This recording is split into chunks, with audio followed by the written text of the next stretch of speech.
ক্ষতিপূরণ এটাই আমরা কাম্য। তাই আমরা চাই কোনো আইন সংশোধন হবে, আইনের সুশাসন আসবে, যথাযথ ক্ষতিপূরণ যেন শ্রমিকরা পায়। এই 2 লাখ টাকা মারা গেলে পাওয়া এটা একটা হাস্যকর জিনিস, এটা আসলে শ্রমিকের সুশাসনের জায়গা না।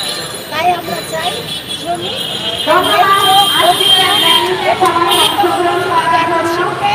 অতি জরুরি ঘোষণা করা, এগুলো আমাদের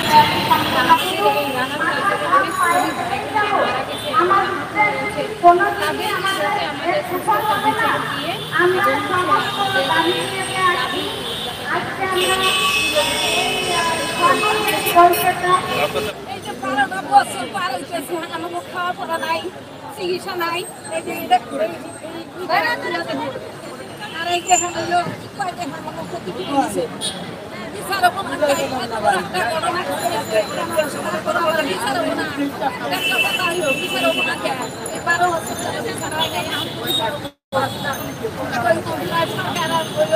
আমি এটা ছিল আর রানাও আমি এটা বিচার করবো আমি নাই বিচার হবো না যত তাড়াতাড়ি আমার জন্য আজকে যদি বিচার হয় আজকে বাস হয়ে যাবে। এটা আমাদের লেখা আছে কয়টা আমি সাহায্য পাইছি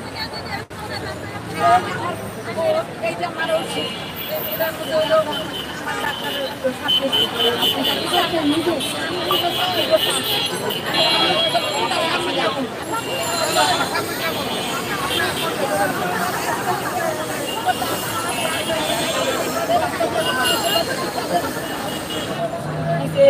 মাঝে মাঝে হাত দিয়ে ভাই লেগেছে।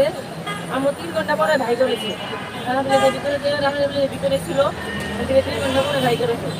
হাতের থেকে কাটা গেছিল, সুস্থ আছে, বেশি সুস্থ সমস্যা, ভাবতে পারো চলাফেরা করতে পারো।